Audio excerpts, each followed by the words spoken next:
យូរអង្វែងគឺ Cell Card និយាយពីប្រព័ន្ធទូរស័ព្ទចល័តលំដាប់ថ្នាក់លេខ1នៅកម្ពុជាញ៉ាំ sponsor ឥតគិតថ្លៃឈ្នះ iPad series ថ្មីភ្លាម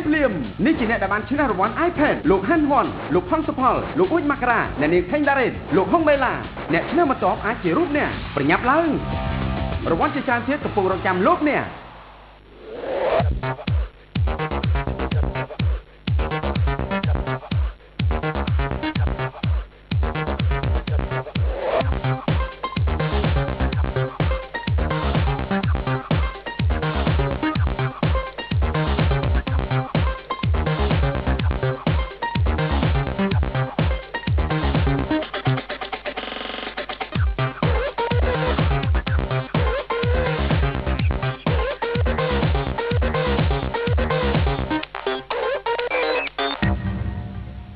ញ៉ាំ sponsor ឥតគិតថ្លៃឈ្នះ iPad series ថ្មីភ្លាម